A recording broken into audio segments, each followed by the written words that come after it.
The group New Energy Economy started talks with the Environmental Improvement Board, known as the EIB, of course. That was back in 2008 about new regulations to cap greenhouse gas emissions in New Mexico. But a judge in Lovington put a stop to the talks shortly after they began.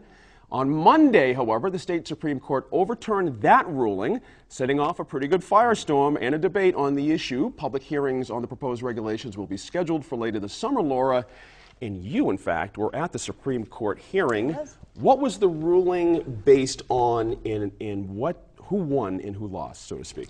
Well, it was a fascinating, about 2 hours worth of oral argument, actually, and it was a very swift decision. It was a unanimous decision by the Supreme Court, and they came back in about 20 minutes, 25 minutes Really? after having just talked it out for a little bit and gave us an oral ruling, and then we'll hopefully supplement with a written order soon. But what they did is they granted a writ And a writ for now I'm going to, folks is? yeah, basically it was a request specifically to the Supreme Court of superintendent control, excuse me, and what it was asking is to reverse the district court's ruling. And a writ like that is very extraordinary. I mean, it's extraordinary. They usually don't even consider those issues, let alone come back that quickly with a decision. So that in and of itself, I think, was unique to this. And it was because of the pending issues, the pending process that had been stopped, that they granted this. And the actual legal issue that they decided was based on really separation of government, the separation of branches of government. So the issue was, so they didn't get into the merits about the cap and trade. And that's one reason why they said that the lower district court's ruling at that point was not appropriate, because it hadn't been fully fleshed out in the administrative proceeding. Do I recall correctly when we talked about that last time? That was your angle, I believe, that the Lovington court, that in fact, what they did, you were in agreement that it should have been. Right, and that's exactly, I mean, yeah. The argument they were making was that there would be damages of this, of any kind of a cap that was set by the EIB. The problem is that the EIB was not allowed to continue with the process of listening to testimony, especially the technical testimony, which in this case gets pretty technical to try to understand the way a cap would work and the potential impacts that could result from it. And so, given that that was stopped by the district court, there really was no damages at all. The issue was not ripe for the kind of claim they were making. And so it really wasn't that difficult, I don't think, obviously, for the Supreme Court to come back with a decision basically directing the lower court to vacate that ruling. Sure. And send it back to the EIB. So I guess in terms of a win, the EIB is now able to proceed. So definitely the environmental side of it, New Energy Economy and other co-petitioners see that as a win, because the administration, the executive branch, is able to continue, and the judiciary basically said we're not going to interfere in that process. Now we fully expect that it probably will be challenged once there is a decision, if there's an impact. But I think the problem is that a lot of the actual details of the cap itself have not been fully fleshed out. In fact, the fiscal impact, the actual any kind of economic impact, I think, has been the biggest criticism of that potential petition. And the problem is that it's capped within the petition at 1% per year. So I think that needs to be fully fleshed out through testimony also. And Jeffrey, speaking of the other side, PNM, a few Republican lawmakers, the oil and gas industry is not happy with this. They saw an opening, of course. They want to bring some sense to this and stop the proceedings. Where does that side of the argument go now that the Supreme Court has ruled? I think they have to wait and play it out. I think, obviously, the court said the procedure is going to play forward. Now, as I'm sitting there listening to this, and I said, you've got pretty smart people at PNM. And I'm curious why they would pursue this, because just listening to it as it plays out, it seems almost premature. I'm wondering why they decided then.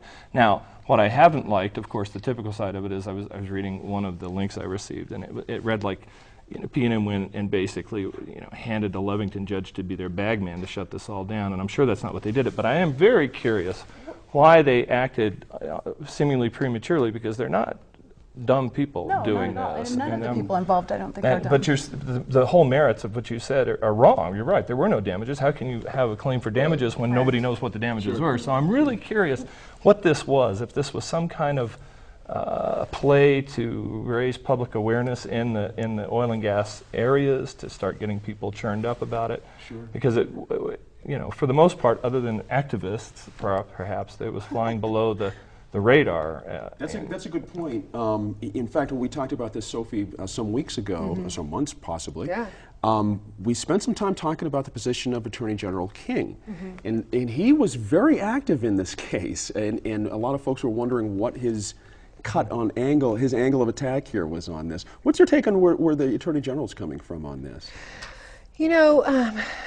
I'm not sure that I entirely know, to be Yeah. honest. Can I give you a quote? Sure, from I'd him? love it. I'd This love it. case was about the state having the authority to effectively make rules. Oh, which yes, is a thank boiled you. down version Thank of what you. I Laura did have just an said. opinion on that. Yeah. Where my head was after That's the following the legal argument, I was like, oh goodness, I have no idea what's happening. You know, I think that King makes a good point. The state does have the right and the responsibility to put forward regulations that protect its citizenry, that protect its natural resources, et cetera. And he made the point that if this case went the wrong way, it would be disarray in state government, and the regulatory bodies would be all over the place. Let me ask you a yeah. question. Is that activist government getting a little into something that should be figured out between Well, we're at a business time and... right now where people actually want activist government. I mean, I think this is one of the real problems for the Tea Party right now, is that we see what's happening with BP in the Gulf.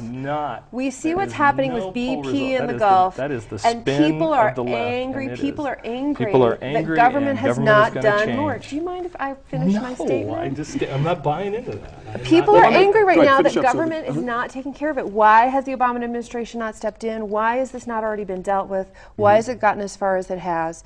And to say, oh, activist government, there is a decent portion of the American citizenry that wants government to take care of things that we as individuals can't and that business won't.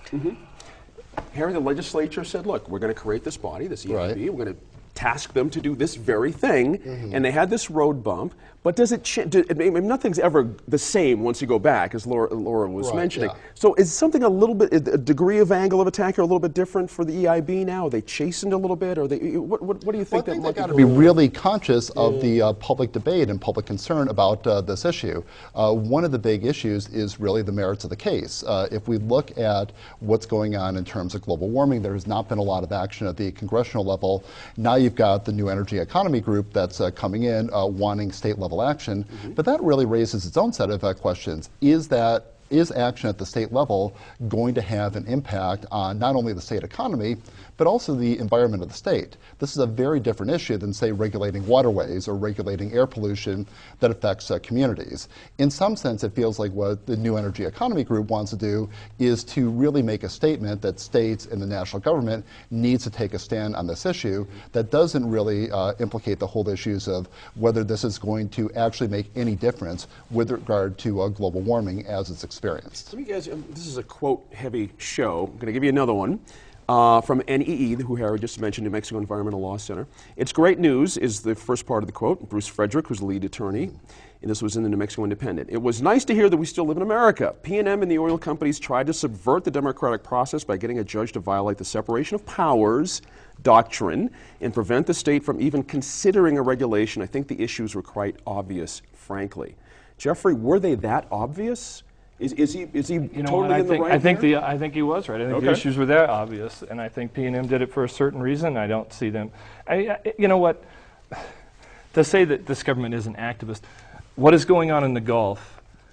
Do you know why people want action? Because the President of the United States was dining with his wife at 47K, and finally somebody said, hey, you know, there's oil spewing all over. You probably ought to go down there. It's kind of like showing up and saying, you know, FEMA's doing just fine. Now, to say that the people that are happy with the stimulus, the takeover of GM, the 15 takeover of the seconds. banking, this is not what the people want. The people do believe. If I we do assume believe. that I everyone do is a believe. libertarian and I not do everyone believe. is. No, but the polls don't even show it. Even the independents are leaving this position. So you know what? Well, I guess in November we're going to discover I exactly suppose we what the will. people are I going to suppose we say. will. Well, actually, we've already learned that, haven't we? In New Jersey and Virginia. and Last To bring it point, back Laura. to bring it back to sort of this case in particular, what's unfortunate, I think, about this particular ruling for the judge locally. I mean, think about this is a judge who's elected, has to face local election. It was classic venue shopping for one. I mean, you're talking about a judge in a very conservative area where oil and gas interests are very important. There's dairy, the dairy industry is a part of this opposition to this also. I mean, this judge was put in a very difficult position. And then to have the Supreme Court come back and really smack him down pretty hard and reverse it, I think is bad in terms of the legal issues, because he's a very good judge. And I think that's, the most disappointing thing about all of this. And hopefully we'll be able to see the issues fully fleshed out in the EIB proceedings. Sure. Still to come this week on The Line, the fight to save the Paulo Soleri Amphitheater in Santa Fe, and be sure to go to our website as our panelists go on the clock with debate and discussion on everything from the new developments in PNM's massive rate hike request to a new milestone for the social networking site Twitter.